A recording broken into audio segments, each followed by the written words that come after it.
그러면 오늘 말씀을 읽도록 하겠습니다. 오늘 말씀은 시편 119편 1절에서 8절입니다. 제가 읽도록 하겠습니다. 행위가 온전하여 여호와의 율법을 따라 행하는 자들은 복이 있으며 여호와의 증거들을 지키고 전심으로 여호와를 구하는 자는 복이 있도다. 참으로 그들은 불의를 행하지 아니하고 주의 도를 행하는도다. 주께서 명령하사 주의 법도를 잘 지키게 하셨나이다. 내 길을 굳게 정하사 주의 율례를 지키게 하소서. 내가 주의 모든 계명에 주의할 때에는 부끄럽지 아니하리이다. 내가 주의 의로운 판단을 배울 때는 정직한 마음으로 주께 감사하리이다. 내가 주의 율례들을 지키리오니 나를 아주 버리지 마옵소서. 아멘. 오늘부터 남은 10월 4주 동안은 시편 119편의 본문을 통해서 말씀 안에 사는 자들이 누리는 복이라는 주제로 말씀을 전하려고 합니다. 또 특별히 이것이 새벽마다 전해지는 온유하우스의 하루를 살아가는 시편 묵상과 또 연계가 되어 있기 때문에 이 말씀을 들어가면 또 시편 묵상에 더 깊이 동참하시는 은혜가 있길 바랍니다. 그리고 오늘은 그 첫 번째 말씀으로 주님의 말씀 안에서 살아가기 위한 확신이라는 제목으로 말씀을 전하려고 합니다. 제가 신혼 초에 아내가 운전면허를 배우려고 학원을 찾아봤습니다. 그래서 전화로 이곳저곳 알아보니까 서울 외곽에 비교적 저렴한 운전면허 학원이 있는 것입니다. 그래서 전화로 그곳에 등록하고 또 차량이 운행된다고 해서 몇 날 몇 시 어디서 타겠다고 이야기를 했습니다.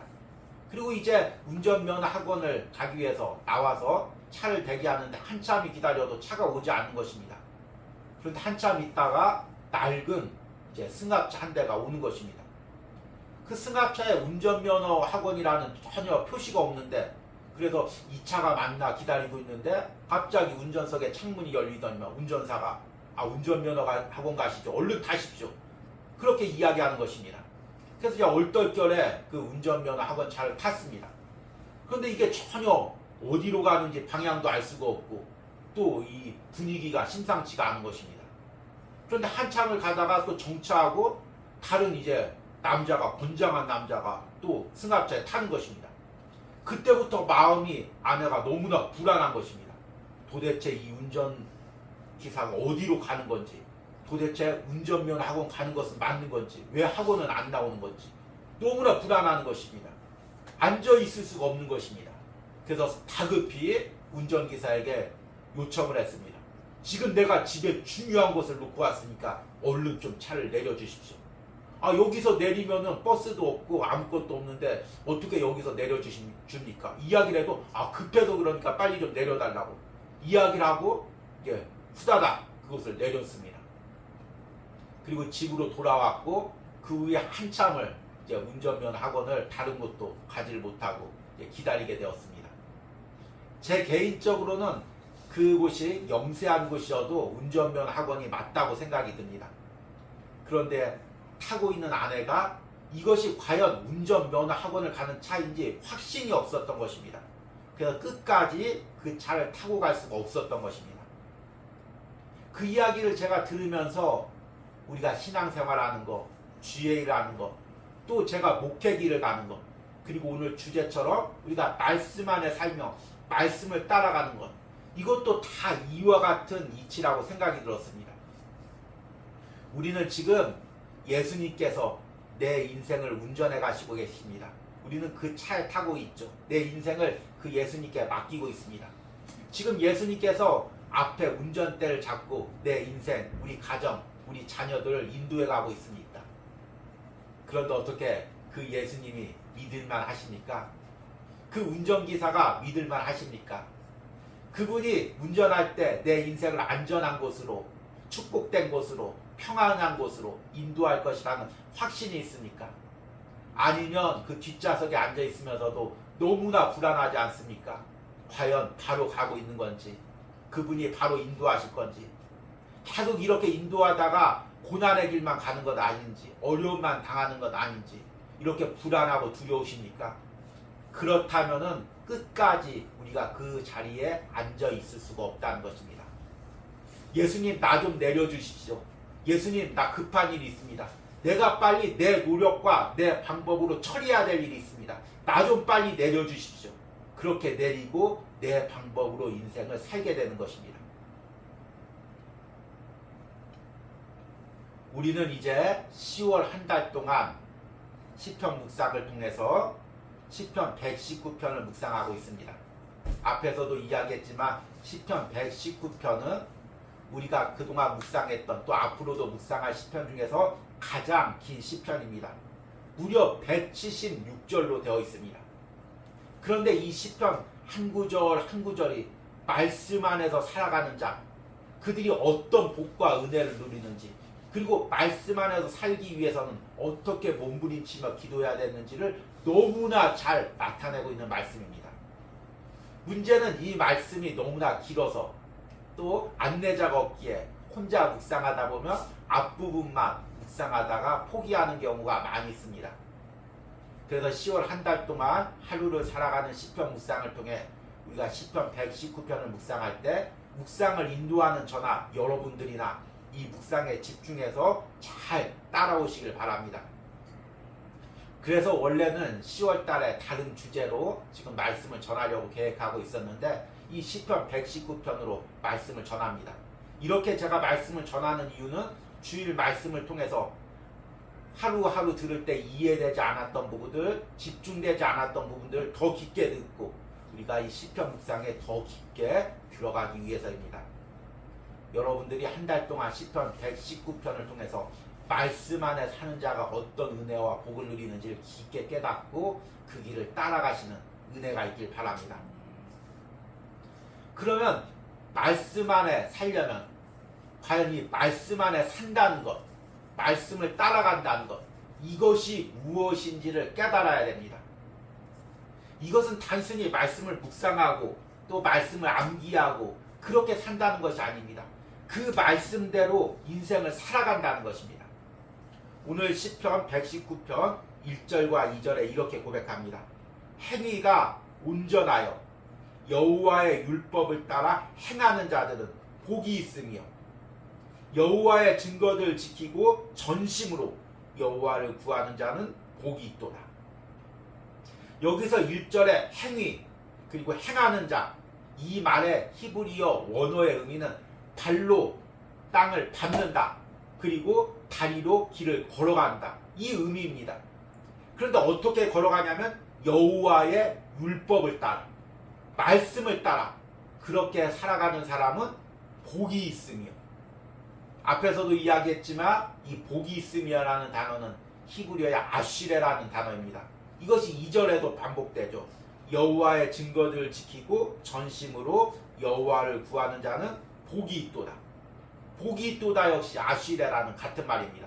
전심으로라는 것은 마음을 다해서 그 하나님의 길을 따라가고 말씀 안에서 사는 사람들, 그 사람들은 복이 있다는 것입니다. 여기서 복이 있다는 이 말은 감탄사죠. 아, 얼마나 복된가, 얼마나 아름다운가.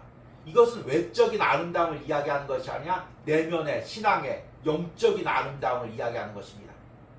우리가 말씀 안에 살 때 하나님이 우리를 창조하신 그 모습의 영적인 아름다움이 회복되는 것입니다.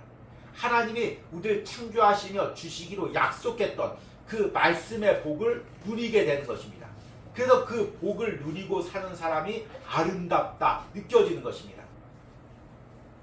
이것은 단순히 신앙의 외적인 모습만 보고 감탄하는 것이 아닙니다.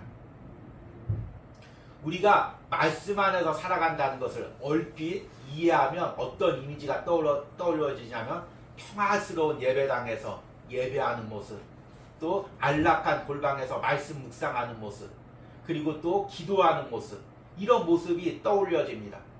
우리가 이것을 말씀 안에 사는 이미지라고 생각할 수가 있습니다. 그러나 말씀 안에 산다는 것은 무엇이냐면 그 말씀을 붙들고 거친 세상을 살아간다는 바로 그 의미입니다. 우리가 이제 하루를 살아가는 시편 묵상을 하면서 올해 첫날에 시편 1편을 묵상했습니다. 그런데 시편 1편, 그 시편의 시작이 복이 있는 사람으로 시작됩니다.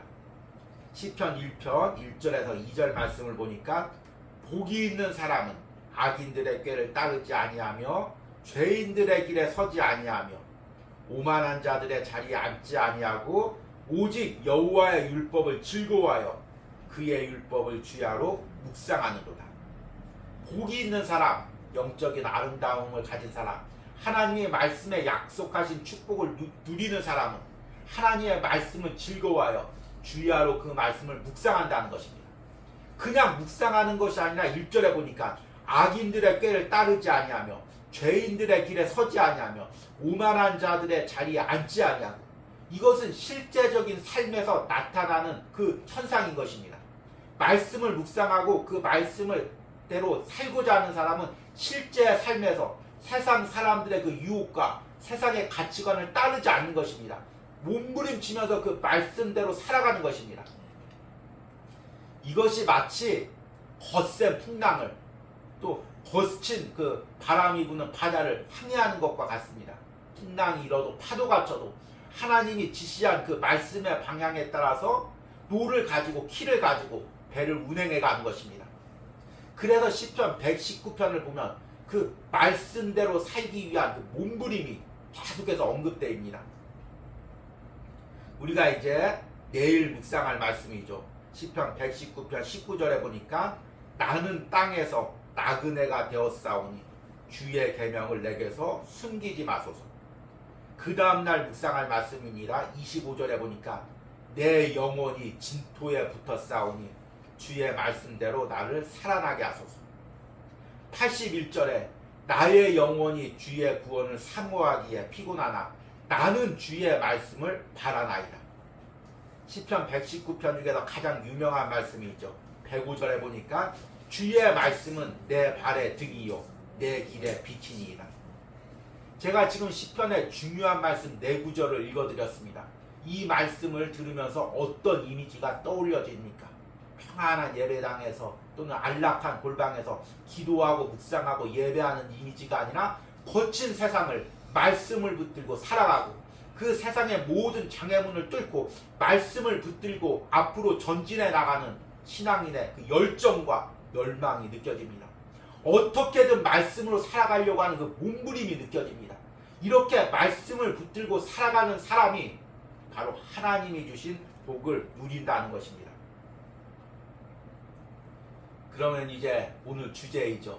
과연 이 말씀 안에 살기 위해서 우리에게 어떤 확신이 필요할까요?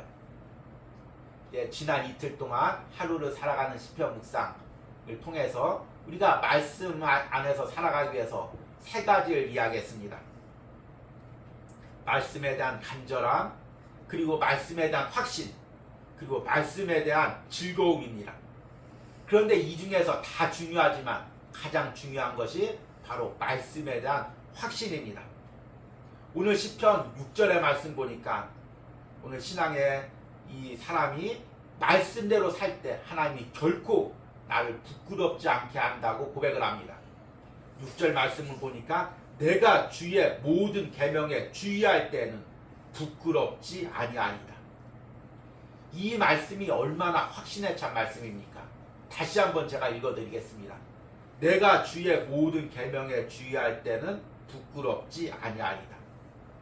여기서 주의 모든 계명에 주의한다.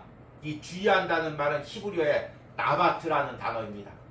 이것은 그냥 말씀을 지키는 것이 아니라 앞에서 2절에 나온 전심으로 마음을 다해서 참으로 그 말씀에 따라 살기 위해서 몸부림을 친다는 그 의미입니다. 그러면 오늘 이제 6절의 한글 번역에는 그러면이란 단어가 없지만 히브리어 원어에는 아즈라는 그러면이라는 접속사가 나와 있습니다. 그러면 부끄럽지 아니하리라. 다른 말로 하면 하나님이 나를 부끄럽게 하지 않는다는 것입니다. 부끄럽다는 말은 히브리어의 에봇이라는 단어입니다. 앞에서 이야기한 복이 있도다, 아시레라는 단어의 반대말입니다. 그러니까 말씀 안에서 살아가면 하나님께서 나를 복되게 하는데 또 말씀의 길에서 벗어나면 부끄러움을 당한다는 것입니다. 이 부끄러움을 당한다는 것은 수치를 당한다. 세상에서 어려움을 당한다. 사람들에게 조롱을 당한다. 패배를 당한다. 실패를 한다. 낭망을 경험한다. 이런 의미인 것입니다. 그러니까 내가 말씀 안에서 살아갈 때, 말씀을 전심으로 붙들 때 하나님이 나를 패배하지 않게 한다는 것입니다. 나를 쓰러뜨리지 않게 한다는 것입니다. 사람들에게 짓밟히지 않게 한다는 것입니다. 사람들에게 조롱을 당하지 않게 한다는 것입니다. 오늘 시편의 기도자는 이 확신으로 말씀의 길을 따라가기로 결단하는 것입니다. 우리가 말씀의 길을 따라가려면 오늘 시편의 기도자와 같은 그 확신이 있어야 됩니다. 내가 이 말씀의 길을 따라갈 때 하나님께서 내 인생을 책임져 주신다. 결코 세상에서 나를 실패하지 않게 한다. 무너지지 않게 한다. 사람들의 조롱과 멸시를 당하지 않게 한다. 이 확신이 있어야 되는 것입니다. 그런데 문제는 뭐냐면 하나님께서 처음부터 나를 이렇게 신원해 주지 않는다는 것입니다. 우리가 처음 이제 말씀 안에서 살아갈 때 가장 어려운 부분은 처음에는 이제 확고한 마음으로 그래 성경 말씀에 또 목사님이 설교할 때 말씀대로 살아가면 복을 준다고 이야기하셨지. 그러니까 말씀대로 살아가야지. 그렇게 살기로 결심하고 실제로 그렇게 살아갑니다. 그러면 당장 물질에 손해를 봅니다. 또 관계가 끊기는 부분도 있습니다. 사람들에게 조롱을 당하는 경우도 있습니다. 좋은 선택을 놓치는 경우도 있습니다. 그러면 그렇게 기껏 한두 주 살고 말씀대로 살아도 안 되네? 말씀대로 사니까 물질에 손해만 보네? 말씀대로 사니까 오히려 어려움만 당하네? 이렇게 생각하고 금세 말씀으로 사는 것을 포기해버립니다. 이 기간이 초신자들은 한두 주, 길어야 한두 달, 그리고 조금 신앙이 있는 사람들도 1, 2년 그렇게 살다가 안 되면, 심지어는 주의 종들, 목회자들, 주의 일을 하는 사람들도 말씀대로 1, 2년 살다가 안 되면 세상 방법대로 살아가는 것입니다. 그러니까 말씀에 약속한 복을 누리지가 못하는 것입니다. 하나님께서는 우리가 말씀으로 살아갈 때 처음에 우리의 마음을 달아봅니다. 과연 이 자녀가 내 말씀대로 살고자 확고한 마음이 있는가? 잠시 그냥 기분에 따라서 감정에 따라서 이렇게 정하고 세상에 어려움 당하면 금세 세상 방법으로 살아가는 존재가 아닌가? 이것을 달아보는 것입니다. 그래서 처음에는 어려움도 주십니다. 환난도 주십니다. 핍박도 주십니다. 조롱도 받게 합니다. 그런데 그렇게 끝까지 흔들리지 않고 말씀을 붙들면 하나님께서 결국에는 그 인생을 책임져 주십니다. 그래서 오늘 시편 8절에 이렇게 고백합니다. 내가 주의 율례들을 지키리오니 나를 아주 버리지 마옵소서. 지금 시편의 기도자는 말씀대로 살고자 때로는 고난을 당하고 있습니다. 핍박을 당하고 있습니다. 조롱을 당하고 있습니다. 사람들이 마치 하나님이 버림을 받았다고 그렇게 조롱하는 것입니다. 욥도 이런 조롱을 당했고 다윗도 이런 조롱을 당했습니다. 그런데 그가 끝까지 말씀대로 살아갈 때 하나님께서 아주 나를 버리지 않을 것이라는 확신이 있습니다. 결국에 끝에 가서는 하나님께서 내 인생을 책임져 주신다는 그 확신을 고백하는 것입니다. 여러분, 우리가 성경을 창세기부터 요한계시록까지 읽어보십시오. 그곳에 나와 있는 성경의 인물들의 삶을 보십시오. 과연 이들이 어떤 삶을 살았는지 보십시오. 하나님 믿었다고 바로 하나님께서 복을 주시는 것이 아닙니다. 바로 그 인생을 책임져 주시는 것이 아닙니다. 때로는 많은 어려움을 당하고 사람들에게 수치를 당합니다. 조롱을 당합니다. 하나님의 큰 약속과 큰 축복을 받은 사람일수록 이 핍박이 더욱 큽니다. 아브라함을 보십시오. 본토 친척 아비 집에서 하나님의 명령을 따라서 가나안 땅으로 갔을 때 그의 삶에 얼마나 핍박과 어려움이 있었습니까? 다윗을 보십시오. 하나님께 기름 부음 받아 왕이 된다고 약속을 받은 후에 사울왕에게 10년을 광야에서 쫓김을 당했습니다. 그럼에도 불구하고 그들이 끝까지 내가 하나님 말씀대로 살겠습니다. 하나님 약속대로 살겠습니다. 이렇게 다짐했을 때 하나님께서 그들에게 복을 주시고 하나님 마음에 합한 자로 여기시고 그들에게 인생을 책임져 주시는 것을 보게 됩니다. 우리가 올해 초부터 하루를 살아가는 시편 묵상을 통해 이런 다윗의 확신에 찬 고백을 계속해서 묵상했습니다. 어떤 고난이 있을지라도 어떤 핍박이 있을지라도 하나님을 믿고 그 하나님의 말씀대로 살기로 확신에 찬 고백들을 다윗이 이루어가고 있는 것입니다. 우리가 예전에 묵상했던 시편 57편 7절과 8절에 다윗이 광야에서 사울왕에게 쫓기며 이렇게 고백합니다. 하나님이여 내 마음이 확정되었고 내 마음이 확정되고 싸우니 내가 노래하고 내가 찬송하리라. 내 영광아 깰지어다 비파야 수금아 깰지어다 내가 새벽을 깨우리로다. 아멘. 이 얼마나 확신에 찬 고백입니까? 어두운 동굴 속에서 사울왕을 피해서 밤새 잠을 잤어도 그곳에서 숨어서 또 기도를 했을지라도 새벽이 올 때 다시는 확신으로 고백합니다.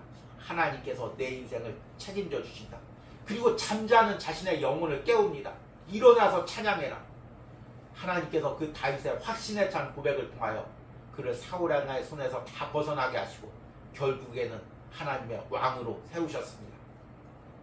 여러분 지금 우리가 인생을 살아가면서 이 확신이 흔들리고 있습니까? 그렇다면 다윗처럼 잠자는 자신의 영혼을 깨우시기 바랍니다. 내가 이 말씀 안에서 살아갈 때 하나님이 내 인생을 운전하는 그 운전대 내 인생을 맡길 때 내 가정과 우리 자녀들 맡길 때 하나님이 나를 책임져 주신다. 부끄러움 당하지 않게 하신다. 이 확신에 찬 고백을 드리시기 바랍니다. 우리가 앞으로 시편 119편을 묵상하겠지만 시편 119편에는 계속 그런 확신에 찬 고백들이 넘쳐납니다. 시편 119편 45절에서 46절입니다. 내가 주의 법도를 구하여 싸우니 자유롭게 걸어갈 것이며 또 왕들 앞에서 주의 교훈들을 말할 때 수치를 당하지 아니하겠사오니. 지금 이 시편을 묵상하며 있는데 마치 포로로 끌려간 그 신앙인의 고백처럼 느껴집니다. 지금 포로로 끌려가서 왕 앞에 서 있습니다. 다른 포로들은 다 벌벌 떱니다. 왕의 손짓 한마디, 말 한마디면 바로 목이 달려갑니다. 그런데 묶여있는 신앙인이 담대하게 왕 앞에 나가서 하나님을 선포합니다. 하나님의 말씀을 선포합니다. 그때 하나님께서 그 인생을 책임져 주신다는 것입니다. 부끄러움 당하지 않게 한다는 것입니다. 우리가 세상에서 말씀대로 살아갈 때, 말씀을 선포할 때, 직장 상사나 누구 앞에서 하나님의 말씀대로 살아갈 때 하나님께서 그 인생 부끄럽지 않게 책임져 주신다는 것입니다. 시편 119편 97절에서 98절을 보니까 내가 주의 법을 어찌 그리 사랑하는지요. 내가 그것을 종일 작은 소리로 읊조리나이다. 주의 계명들이 항상 나와 함께하므로 그것들이 나를 원수보다 지혜롭게 하나이다. 계속해서 말씀대로 살아갈 때 하나님께서 내 원수들 앞에서 나를 높여주신다는 것입니다. 그들 앞에서 나를 신원해 주신다는 것입니다. 우리가 바로 이런 말씀에 확신이 있어야 됩니다. 우리가 이제 한 달 동안 시편 119편을 묵상하면서 그 말씀의 확신을 가지고 살아가시는 은혜가 있기를 소망합니다. 이제 말씀을 맺으면서 다시 한번 우리가 점검해야 될 말씀 안에서 가져야 될 확신에 대해서 이야기를 하겠습니다. 우리가 말씀 안에서 살지 못하는 이유가 무엇입니까? 말씀에 내 인생을 맡기지 못하는 이유가 무엇입니까? 잠시 말씀대로 살겠다고 결단했다가도 금세 무너지고 세상 방법과 사람들에게 눈치를 보는 이유는 무엇입니까? 그 말씀대로 살 때 하나님께서 내 인생을 책임져 주신다는 확신이 없기 때문입니다. 확신이 없으면 흔들릴 수밖에 없습니다. 확신이 없으면 말씀대로 살아갈 수가 없습니다. 그러기에 우리가 매 순간 확신을 가져야 됩니다. 그 확신을 어떻게 가져야 되냐면 기도하면서 또 이 말씀을 통해서 가져야 됩니다. 계속 이 시편 119편 말씀을 묵상하면서 이 말씀이 실제적으로 하나님의 말씀이고 살아서 역사하고 내 인생에 적용되는 말씀임을 깨달아야 됩니다. 그 말씀을 붙들고 기도해야 됩니다. 저는 이 오뉴하우스에서 하루하루 시편 묵상을 하면서 그 말씀 구절에 한 구절 한 구절을 붙들고 기도합니다.